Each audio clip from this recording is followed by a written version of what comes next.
তুই আমার বউ, তুই চেয়ারম্যান, আমি মেম্বার। মানুষ সেটা নিয়ে আমার আজে বাজে কথা কয়, সারাক্ষণ আমার শরম দেয়। সেজন্য আমি চাই না তুই চেয়ারম্যান থাক। কালকে তুই চেয়ারম্যান পদ থেকে পদত্যাগ করবি। অসম্ভব। এই ইউনিয়ন পরিষদের সবাই আমারে ভোট দিয়ে চেয়ারম্যান বানাইছে, আমি পদত্যাগ করুম না। তার মানে কি স্বামীর থেকে জনগণ বড় হয়ে গেল? সাফ সাফ শুনে রাখ, কালকের মধ্যে যদি তুই পদত্যাগ না করস, তোর সাথে আমি সংসার করব না, আমি তোর ডিভোর্স দিব। তোমার যা খুশি তুমি তাই করো, কিন্তু আমি তোমার কয়ে দিতাছি জনগণের লগে আমি এত বড় বেইমানি করতে পারুম না, আমি পদত্যাগ করুম না। ঠিক আছে, তুই তোর জনগণের চেয়ারম্যান নিয়ে থাক। আমি আজকে ইউনু সাহেবের কাছে গিয়ে আমার পদত্যাগ পত্র জমা দিয়ে দিব। তোমার পদত্যাগ করা লাগবে না।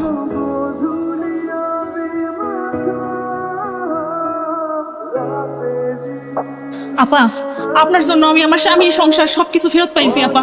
আপনি অনেক ভালো মানুষ, আপনার আমগো ইউনিয়ন পরিষদের দরকার আপা। আমগো গ্রামে অনেক চুরি ডাকাতি হইতো, সেই চুরি ডাকাতি পর্যন্ত বন্ধ হয়ে গেছে গা।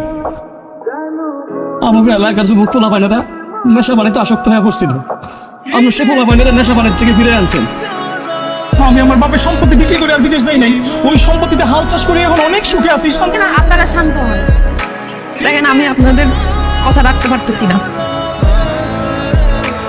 কারণ আমি আমার স্বামীর কথা দিচ্ছি চেয়ারম্যান পদ থেকে আমি আজকে পদত্যাগ করি। জীবনে তো কম পাপ করি নাই, তোমার চেয়ারম্যান পদ থেকে পদত্যাগ করে আর নতুন করে পাপ করতে চাই না।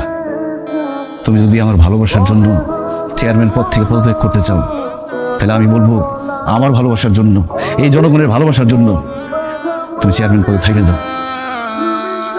তাই আমি বলতেছি তুমি পদত্যাগ করতে পারবে না। আমিও আজকে গর্বিত তোমার মতো একজন স্বামীরে পায়া। একদমে